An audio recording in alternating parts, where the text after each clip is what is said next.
Hello, my name is Adam Vinson, and I'll be presenting my Practicum project today. Going to the introduction slide, we have four main points that I'll be covering. The first being the purpose of this project, the second being the project design, third being the accomplishments, and the fourth being the recommendations for the future. On the next slide, we can see the purpose of this project. The purpose was forged from several concerns regarding reopening schools. We have pressures that are being forced through government and parents. We have concerns regarding transmission rates of the COVID-19 virus and the effects it might have on school populations should they return to reopen schools.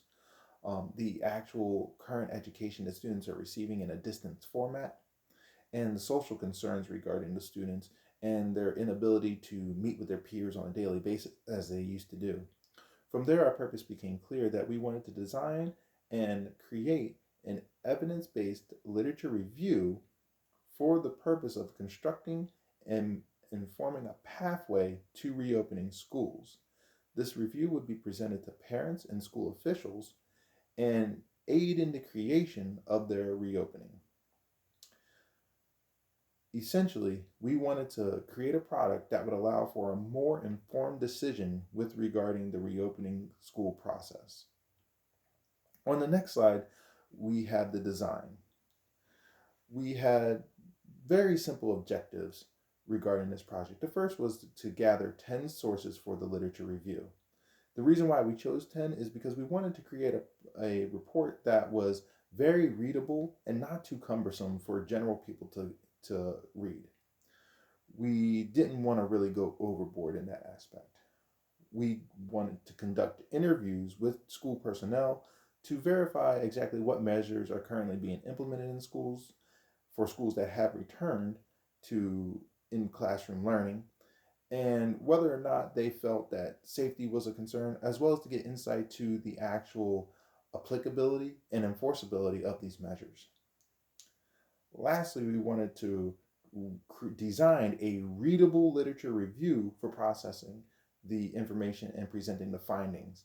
And I emphasize that term readable because, as I stated earlier, we wanted to include parents as a target audience, and parents may or may not have higher or lesser levels of education, and we didn't want to write a report that was so technical that it would leave that group out. And also, this design report, we wanted to present some background information to hopefully set straight any misinformation that was received either by media or by less reputable sources. In the methods of our project, 10 articles were actually pulled from two different main sites, the first being the PubMed site and the second being the Liberty University Library. And these sources covered a wider range of topics, but they could be broken down into three main categories.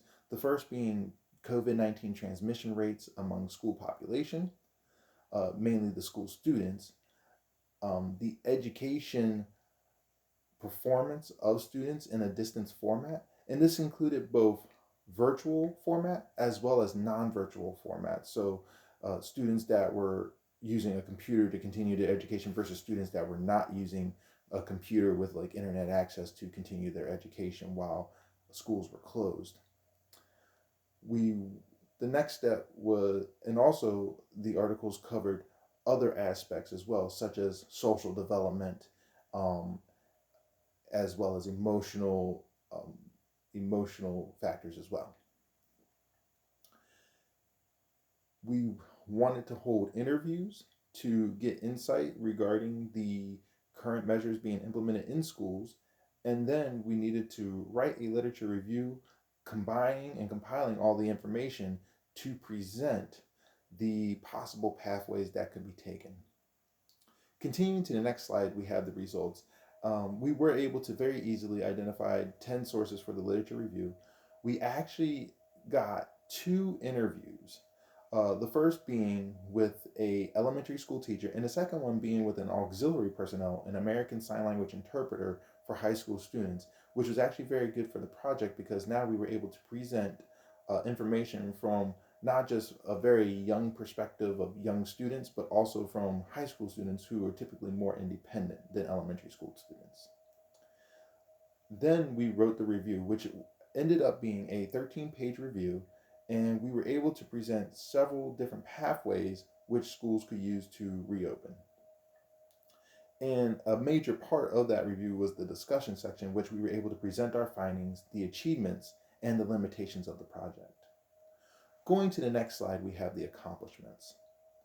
The accomplishments were actually very powerful considering the small amount of research we had ended up doing.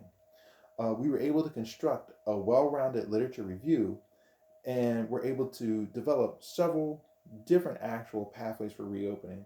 We discussed the possibilities of schools remaining in a complete distance learning format, in a complete reopening and in-person format, but also in what many schools are currently doing, a hybrid format, meaning they are combining some aspects of distance learning and in-person learning for the students.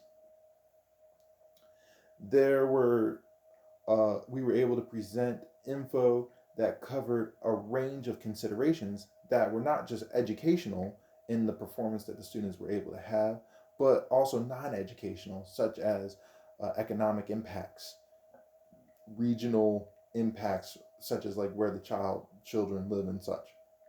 We were able to we were able to find information regarding parental impacts as well as social impacts from the schools being closed. We were able to gain the insight regarding the measures that schools had implemented and their effectiveness from the interviews.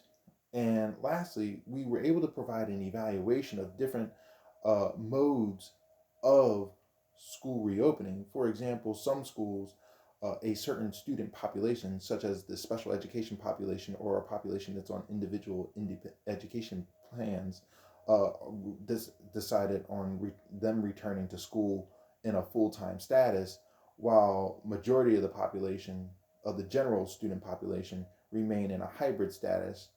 And some schools, we even found if students were doing very well in the distance learning format, they are remaining full-time distance learning at this point in time.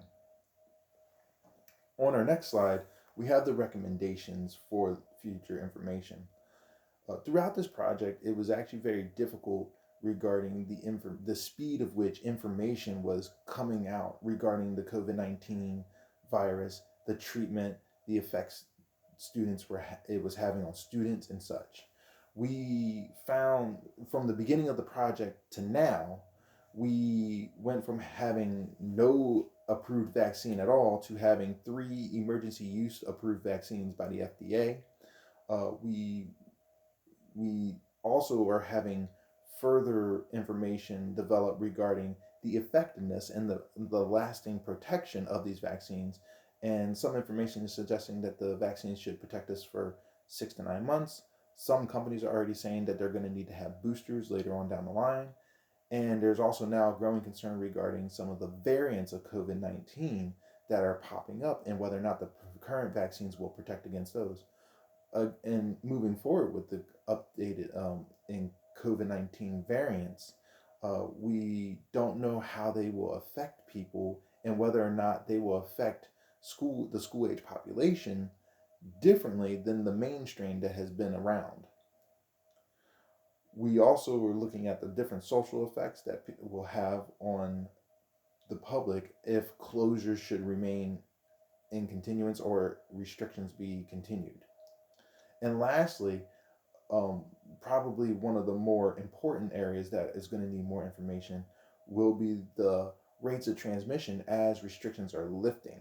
Here in Maryland, we have several restrictions that have been lifted, such as non essential businesses being able to reopen full time normal hours, as well as building capacities are now back to full capacity in many areas. Aside from any smaller local government restrictions, we largely only have 2 main restrictions in the state, being the mask mandates and the social distancing. But these are going to be definitely areas that need to be reevaluated in the near future as the information is changing very rapidly. All in all, in conclusion, we were able to produce a rather in-depth review that is readable and can be available to parents and other student personnel. But like I said, with the rapid pace that information is changing, another research review may be needed in the near future. Thank you. Have a good day.